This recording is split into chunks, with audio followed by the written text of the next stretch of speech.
হিতবাদী শক্তির সমবেত ধ্বনি হচ্ছে সুশাসন ও ন্যায় বিচার নিশ্চিত করা।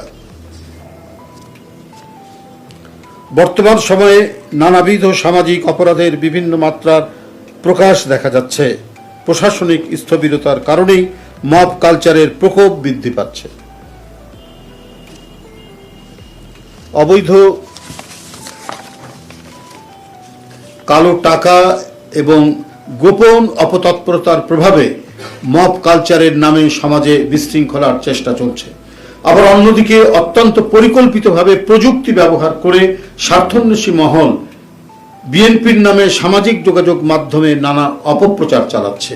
এই পরিকল্পিত অপপ্রচার অপতৎপরতা কৃত্রিমভাবে তৈরি সামাজিক অশান্তি ও গণতন্ত্রের পথ চলাকে বাধাগ্রস্ত করা এবং নির্বাচন পেছানোর সুদূর প্রসারী পরিকল্পনা বলে জনগণ মনে করে।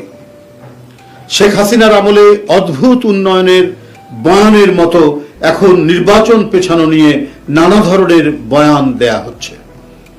সাংবাদিক বন্ধুরা, বিএনপির নাম ভাঙিয়ে যারা অপকর্মের সাথে জড়িত তাদের বিরুদ্ধে তাৎক্ষণিকভাবে দল থেকে সাংগঠনিক ব্যবস্থা গ্রহণ করে আসা হচ্ছে। দলের ভেতরে থাকা অপকর্মের সাথে যুক্ত হলে, দলের ভেতরে থাকা কোনো ব্যক্তি অপকর্মের সাথে যুক্ত হলে তাকে কোনোভাবেই ছাড় দেওয়া হচ্ছে না। ইতিমধ্যে বেশ কিছু নেতাকর্মীকে বহিষ্কার, অব্যাহতি প্রদান, পদ স্থগিত, কারণ দর্শানোর নোটিশ প্রদান করা হয়েছে। আমরা লক্ষ্য করেছি দলের পক্ষ থেকে এহেন চলমান সাংগঠনিক ব্যবস্থার বিষয়ে গণমাধ্যমে খুব একটা উল্লেখ করা হয়নি। উপরন্তু আইন শৃঙ্খলা বাহিনীর ঢিলে ঢালা ভূমিকা রহস্যজনক। দলের পক্ষ থেকে বারবার অপরাধী ও বিশৃঙ্খলাকারীদের বিরুদ্ধে আইনি ব্যবস্থা গ্রহণের জন্য বলা হলেও প্রশাসন নির্বিকার থাকছে। আমরা অনেককেই বলছি, টেলিফোন করে বলছি যে এবং তারা বিএনপির নাম ভাঙিয়ে কাজ করছে, কিন্তু আমরা পুলিশ প্রশাসন বা প্রশাসনের কাউকে বললে পরে তারা নানা অজুহাত দিয়ে সেটাকে ডাইভার্ট করার চেষ্টা করছে। এর কারণ কি আমরা বুঝতে পারছি না।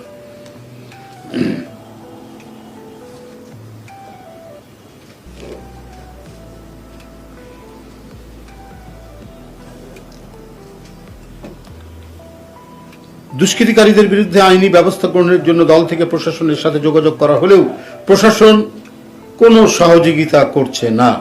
অন্তর্বর্তীকালীন সরকার ক্ষমতাসীন হওয়ার পর থেকে এখন পর্যন্ত পুলিশ প্রশাসন খুব একটা সক্রিয় হয়নি, বরং কোনো কোনো ক্ষেত্রে কেউ কেউ উদ্দেশ্য প্রণোদিতভাবে কলকাঠি নাড়ছেন বলে স্পষ্টত প্রতীয়মান হয়। এরকম পরিস্থিতি চলতে থাকলে সমাজ, সংস্কৃতি, সভ্য আচরণ বিপন্ন হয়ে পড়বে। প্রশাসনিক এই নিষ্ক্রিয়তার কারণে জনগণের এখন জীবন মরণের প্রশ্ন। গণতন্ত্রের স্থায়ী পুনরুজ্জীবন ও ঐতিহাসিক সার্থকতা নির্ভর করছে রাষ্ট্র সমাজে শান্তি ও স্থিতির উপর। আর এক্ষেত্রে দক্ষ প্রশাসন অতীব জরুরি। কিন্তু আওয়ামী আমলের কালো টাকা ও তাদের দোসরদের আন্ডারগ্রাউন্ড তৎপরতার কারণে দুষ্কৃতিকারীরা আশকারা পাচ্ছে এবং সমাজে নৈরাজ্য তৈরির সম্ভাবনা সৃষ্টির আলামত দেখা যাচ্ছে, যেটার আমরা ঘোর বিরোধী। আমরা বারবার এই বিষয়গুলি তুলে ধরেছি আপনাদের মাধ্যমে, কিন্তু প্রশাসন এ ব্যাপারে শক্ত ভূমিকা রাখবে, তারা সেটি রাখছে না। এই ধরি মাছ না ছুঁই পানির মতো তাদের আচরণ। কিন্তু প্রশাসনকে বলার পরেও তাদের তো উদ্দেশ্য, আমরা ওরা বিএনপির নামে করছে, আমরাই বলছি বিএনপির পক্ষ থেকে যে এদেরকে ধরুন। এবং যারা নানা রঙে, নানা কালারে এবং বিভিন্ন জায়গায় আরো বিভিন্ন রাজনৈতিক দলের নেতাদের কথা শোনা যাচ্ছে, তাদেরকে তো একবারই সম্পূর্ণরূপে ধরাছোঁয়ার বাইরে। তো এটা কি হতে পারে? একটি রাজনৈতিক দলের একটি কর্মী সভার মধ্যে পুলিশ কর্মকর্তা পোশাক পরে বক্তৃতা করছে। এটা আওয়ামী লীগের আমলে এটা সম্ভব, এখন কি করে এটা সম্ভব? এই ঢাকা মহানগরীতে এই ঘটনা ঘটেছে। এটা হতে পারে? একটা পুলিশ অফিসার, একজন প্রশাসনিক কর্মকর্তা, সে ছাত্র জীবনে যে কোনো ছাত্র সংগঠন করতে পারে, তার রাজনৈতিক আদর্শ থাকতে পারে, কিন্তু তার কর্তব্য বাস্তবায়নের সময় সে কখনোই তার রাজনৈতিক ইচ্ছা এবং আদর্শের কথা প্রতিফলন করবে না। বললাম তো সেটা। তো এখন কেন এটা এটা তো আমরা দেখেছি মুজিব কোড পড়ে এসপি কে বক্তৃতা করতে আওয়ামী লীগের আমলে, তো এখন কেন সেই অবস্থা? আরেকটি ভিন্ন একটি সংগঠন, এটা তো সম্পূর্ণরূপে চাকরি বিধির পরিপন্থী।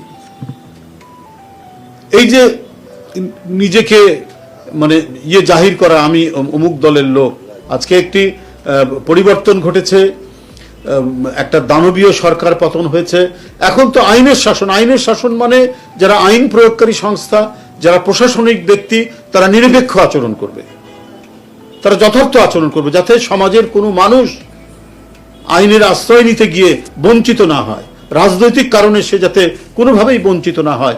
সেটাই তো হচ্ছে আইনের শাসন। সেটা না নিয়ে ইউনিফর্ম পরা পুলিশ যদি একটি রাজনৈতিক দলের কর্মী সবাই বক্তৃতা করে, তো এটা তো বিপজ্জনক। এটাই তো নৈরাজ্য ধেয়ে আসার সম্ভাবনা রয়েছে। আপনাদের সকলকে ধন্যবাদ জানাচ্ছি। এই হচ্ছে আমাদের আজকের মূল বক্তব্য।